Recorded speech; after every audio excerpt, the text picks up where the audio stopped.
A few moments later. So ayan po mga kabayan, nag-request si Tatay Sos ng isang itak daw, tapos isang pala, isang asarol. So ito na po mga kabayan. Oh, Tatay Sos. Tapos mamili ka dyan kung anong itak dyan. O ito yung asarol mo. O ito yung mga sandata nila sa kabundukan. May mga ibang tools naman siya. Meron daw siyang kalaykay, no? Kaya ang request lang niya, yung wala sa kanya, yung asarol, pala, at yung itong itak. Marami pong salamat kay Ate Lori na binigyan kami ng sandata para meron kaming palaban sa bundok. Palaban sa ahas. Para kung magtanim po kami, meron po kaming paglilinis. O, kumusta po Tatay Sos? Nakamagkano po kayo sa benta nyo sa mga hinarvest natin kahapon? 400 lang po. Tsaka 600 po. Bali, libo lang po yung Lahat-lahat? Hindi po yung, pati po yung saging. Pati po yung sitaw. Yung sitaw 400? Oh, tsaka po yung saging 600. 600, tapos? 1,000. 1,000 mahigit po.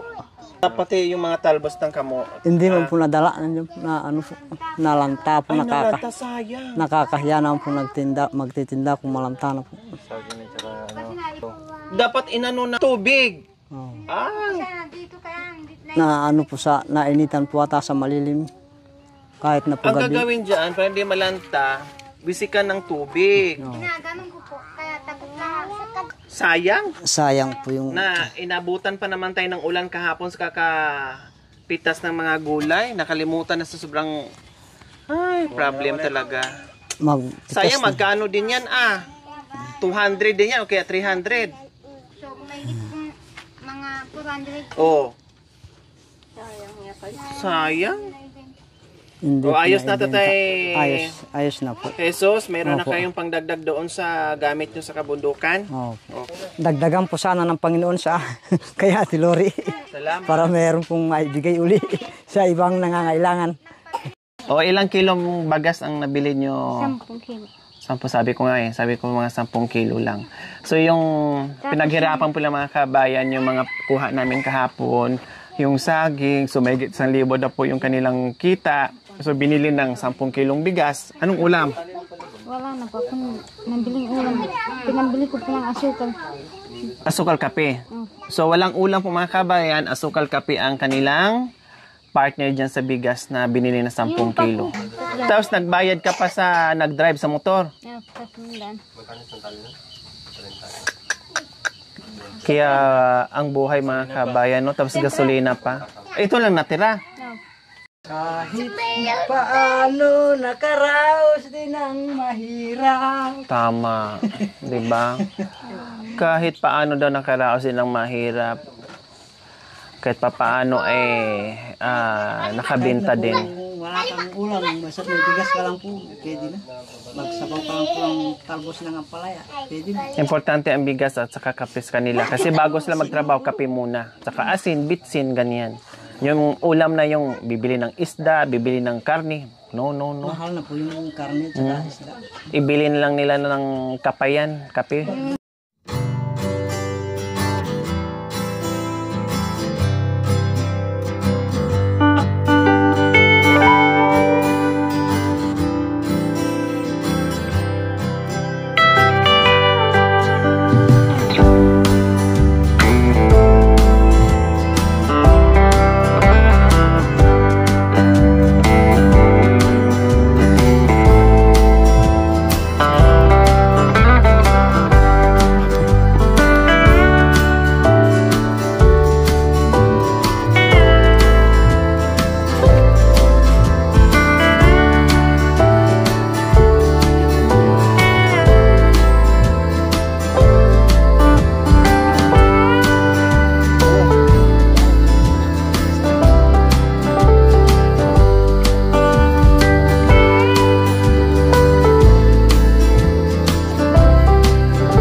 luto na naman tayo ng tinulang manok kasi ito yung lagi nang nire-request, no?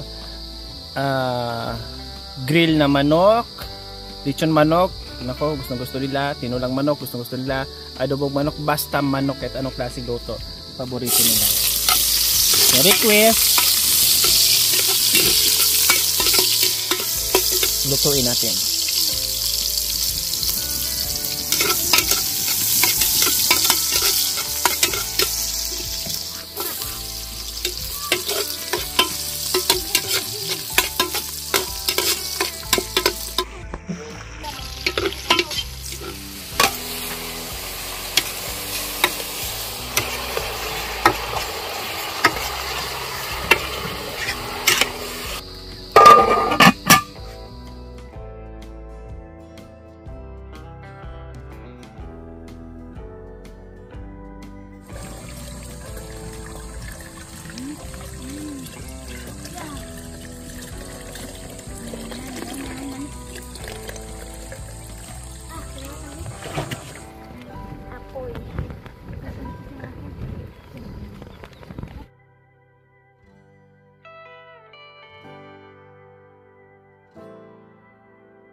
So ayan po mga kabayan, dahil may tinulang manok tayo, kailangan natin ng fresh na tanglad para ma-aroma at masarap lalo yung ating sabaw. So ayan, Ate Elsa, kuha tayo ng tanglad. Ayan po mga kabano, isa, ay ang dami pala. 1, 2, 3, 4, 5. Oh, 5 tanglad dito mga kabayan.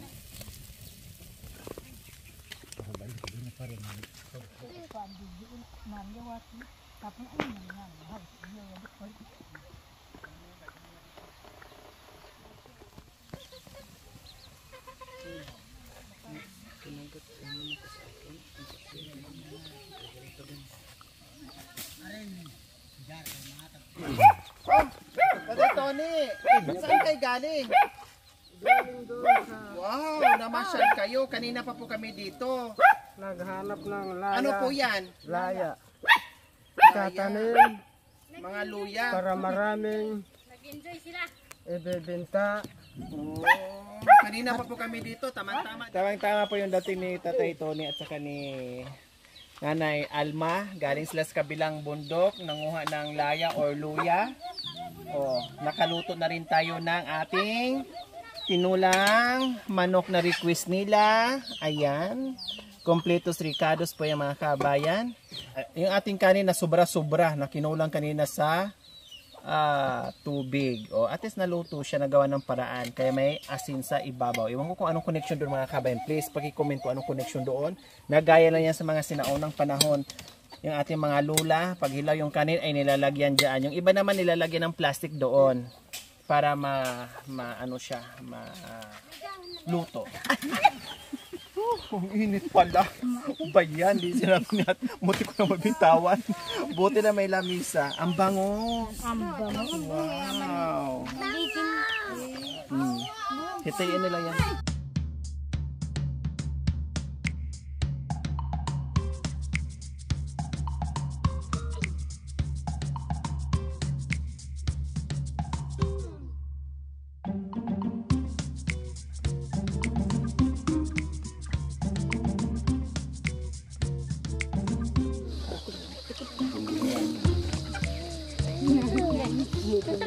Kain po tayo mga kabayan. Eat. Kami na kana to.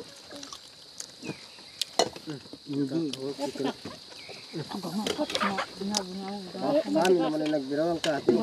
Ma. Kuya, wag mo sabihin sa kanila yun. Ako mamaya ay magbusa. Sa burung ang pabor. Ang manggum ni yawang puso gusto. Wala. Gusto ya. Kaman.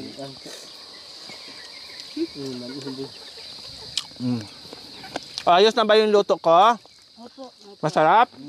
Manyaman? Yaman, masarap. Manyaman. Luto? Ito akaw ya pungkala. Okay. Talagang manyaman to. Maakit Ya ba, naadun na kitang kanin ki. Ganat. Ayan po mga kabayan, katatapos ng kumain, ligpit na naman tayo. Ayan, sinisimot yung naiwan ng mga mismis dyan sa dahon ng saging. At nag-prepare ngayon si Makoy para ipakainin din yung aso. Siyempre, meron din silang ulam mga kabayan kasi halos 4 na kilong manok ang binili ko. Ang dami, nangalahati lang kami. Siyempre, ilan-ilan lang kami dito. No? Kaya maraming sobra. At ayan po mga kabayan, ulam pa nila mamayang hapon.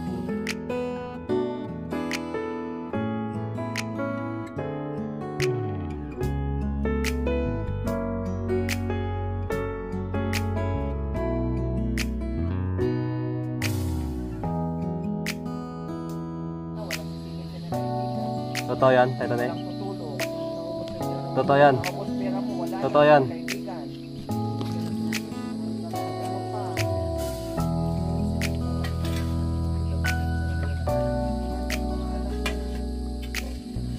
Bata pa no.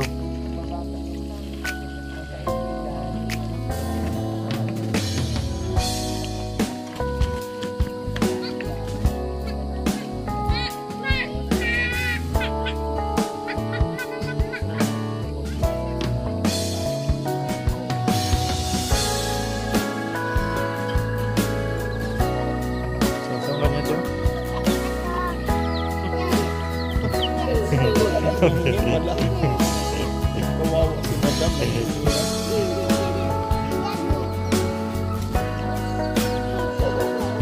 Patawad po, Madam.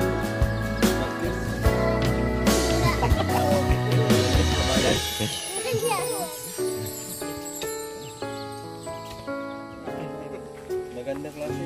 Para buka ko lalaya. Bili mo muna, parami. Mita ka larbanan ka, maakit ka.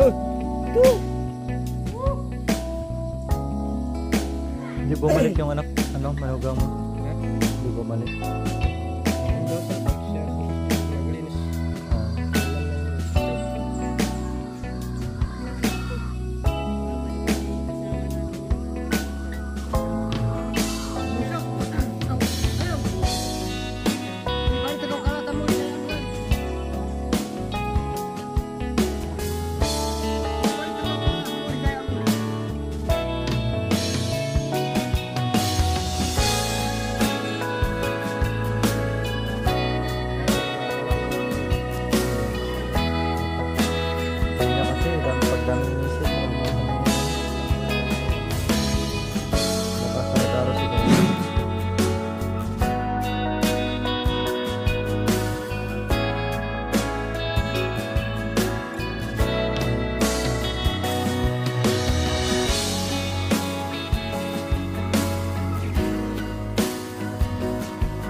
Magandang gabi po sa ating lahat mga kabayan. Nandito pa rin po tayo ngayon. Gabi na dahil galing tayo sa kabundukan po mga kabayan. Tapos kung naalala nyo po, si Tatay Jesus at saka si Nanay Elsa, no, nung nadaanan natin sila, na tinawag natin dahil papunta po pala sila ng hospital nung time na yon. Tapos ngayon, napapansin ko na naman po kay Tatay Jesus, last month pa po mga kabayan, no, naitanong ko na sa kanya, bakit mahina kay Tatay Jesus? Sabi niya sa akin dahil may pigsa siya. So until na mga kabayan, siguro mga almost 3 months na, no, ganun pa rin. Parang may time na mahina siya, may time na parang pagod siya. Tapos tinanong ko siya ulit, kinumusta ko, Tatay Jesus, okay na ba yung pigsa mo? Sabi niya, pabalik-balik naman po. Minsan nilalagnat siya. So minabuti ko ng mga kabayan, kahit pagod ang team, kahit galing doon sa kabundukan mga kabayan na napakalayo nilakad namin, sabi ko tara, bago tayo uwi ay dali natin si Tatay Jesus sa hospital, pa-check up natin. So sa makatawid po mga kabayan, nandito po kami ngayon sa labas ng hospital. Antay kami kasi bawal naman po, maraming kumpanyon, si Ate Elsa lang at saka si Tatay Jesus. So ngayon, nasa loob na po sila mga kabayan at chinek ngayon yung naglaboratory si Tatay Jesus, chinek yung dugo. So simple pang mga ganyan ay ang test dyan, mag-aantay ka ng 20 to 30 minutes or more than. So mag-aantay tayo ngayon kung ano ang magiging result doon sa dugo na tinest ng doktor ng laboratory po mga kabayan, para sa pigsa ba talaga or may iba pang sakit si Tatay Jesus. Kasi dati nagamot na yun, okay na yun, kaya nga sumigla siya at nakakapagtanim ulit.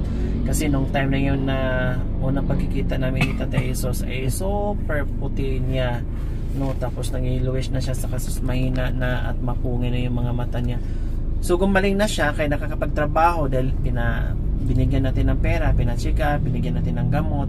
So ngayon na naman, parang gano'n naman ang nararamdaman ko sa kanya. Napakasipag pa naman ni Tatay Jesus. Ang daming kabundukan na inaakyat nila, iba't ibang panig na kabundukan mga kabayan. Tawid dito sa kabila, magtanim, maglinis.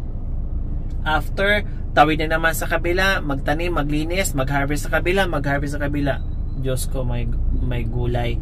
From Japan to Europe mga kabayan ang binabiyahe, nilalakad araw-araw na mag-asawa para lang talaga makasurvive sila dahil napakasipag, no? Napakasipag. So sabi ko magiging sagaban ni Tatay Jesus pag meron siyang nararamdaman, kahit nga meron siyang nararamdaman at iba yung nararamdaman yung mga kabayan, pero tuloy-tuloy pa rin po sa kanyang ginagawa, no? Kasi hanggang ngayon yung pigsa niya parang hindi na tuyo daw, no? Meron pa rin na minsan lumalabas, kaya sabi ko baka hindi pa naalis yung kasi syempre meron parang doktor wakwak lang, o basta bumili ka ng ganito, inumin mo, o syempre makabili kung may pera, kung wala na naman. So kailangan pa check up para mabigyan ng tamang prescription, tamang gamot kung ano ba talaga, at continuous mabili ko na lahat, kung pang 7 days, kung pang 2 weeks, o pwede mabili ko na lahat, continuous yung gamot, continuous yung healing ng kanyang pigsa mga kabayan. So ayun, antay tayo kasi 30 minutes more than yung result ng blood test mga kabayan.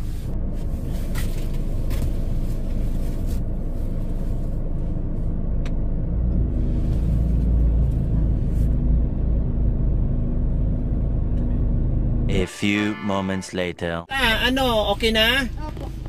Tika, wait lang, bababa ako. Kasi nag-laboratory ka. Anong result ng Anong sabi? Yung doon siya tinis na yung anong dugo. O ito yon. Ang hemoglobin, mababa yung hemoglobin.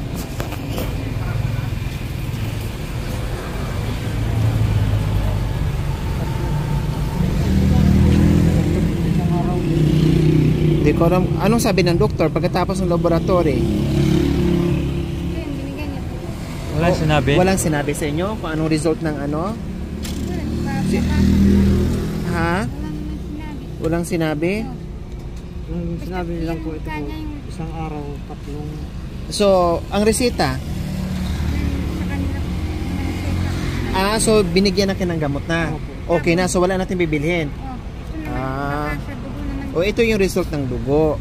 Kaya lang hindi ko kabisado dito. May lang kung ano yung ito mababa. 140 dapat ang pwede. Ito 180. Ito naman 0.30 dapat kahit man lang mababa din. Hindi ko alam. Kaya siguro may gamot po kayo, Tatay Jesus. Ito para sa sugat. Ito sa sugat. Ito naman. Ayan, Axibac siguro.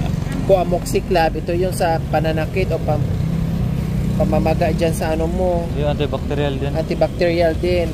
So ayan po mga kabayan, so walang reseta, ibig sabihin lahat ng gamot nandyan. Pang 7 days ata to. Walang sinabi magpa-lab check up pag Ilang isang linggo? beses inumin to? Makatatlo po sa isang araw. O tatlo, isang araw, every 8 hours.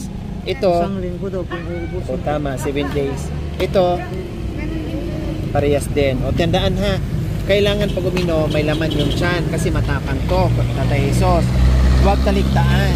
Tuloy-tuloy yung pag-inom para gagaling yung sugat mo. Kasi ang nangyayari doon sa pigsa mo, Tatay Jesus, pabalik-balik. Kasi, syempre, hindi tama yung gamot na iniinom nyo. Plus, makainom mo ngayon, kinabukasan, wala na naman. Ito, kaya sabi ko, bahala na kung ano mangyari, check up tayo para magamot kayo ng tuloy-tuloy para hihilom yung sugat nyo. Kasi nagiging sagabal sa ginagawa nyo araw-araw. Ganun din yung binigay mo sa akin. Pinacheck up ko sa pinatest ko yung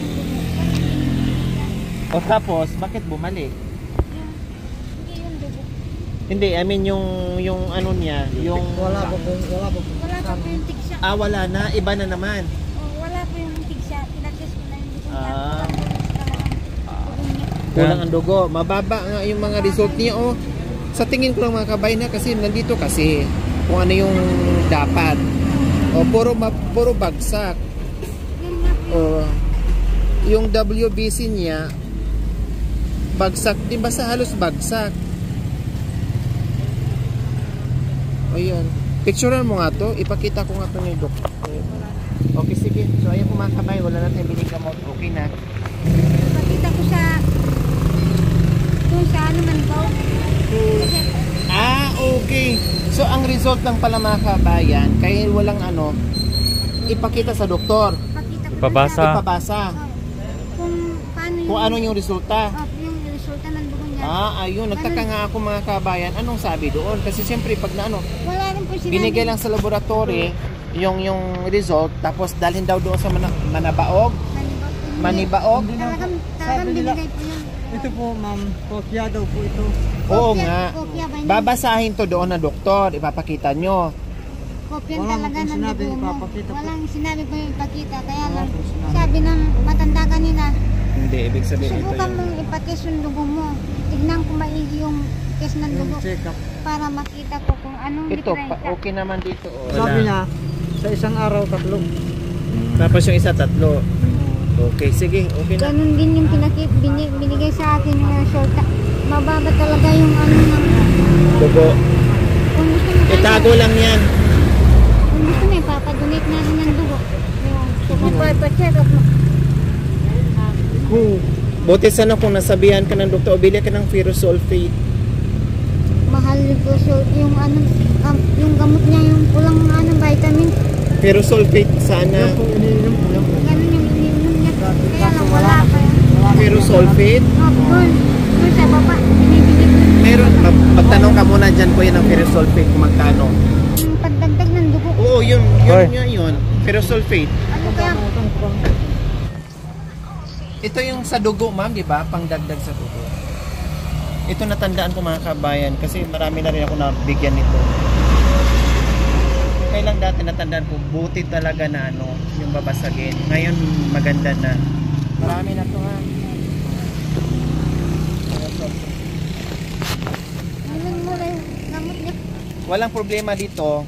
Kahit Vitamins. isabay, kasi vitamins lang to siya. Walang problema. Kahit walang laman yung siya nung ano. Basta walang problema dito. Kasi vitamins lang yan. Pero yon, inom ka ng bago kain muna. Tapos, inumin mo.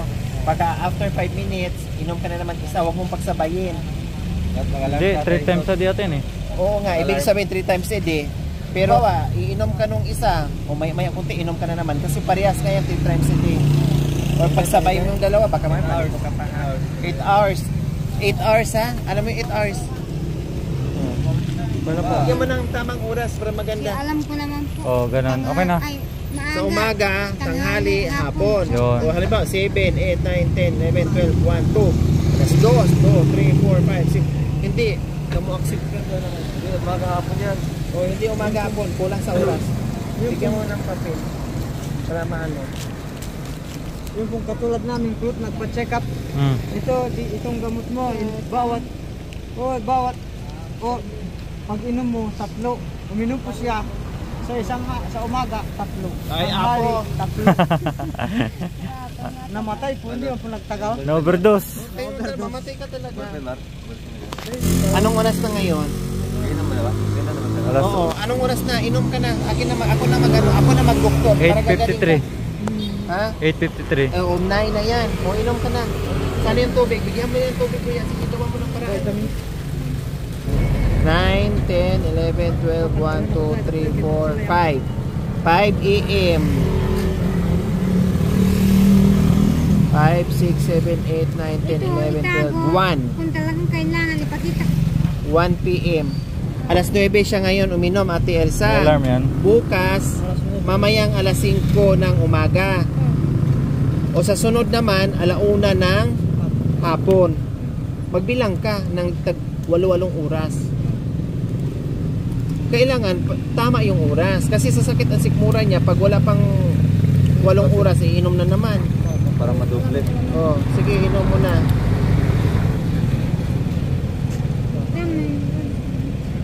Tama naman. Tapos 9, pare-parehas lang to. Babalik na yan. Balik-balik na yan. Oh. Babalik-balik na yan. Ito na lang ha, umaga. O, gabi. Umaga, ano? Umaga. Hapon. Sana si Ali? Ito, nandito. Bigay ko na ka ano. Bahala na si ano, Ate Elsa. Ha? O, dito na kami. Di ko na kayo ihatid. Ingat din kayo sa Okay. Thank you for watching. Don't forget to like, share, and subscribe.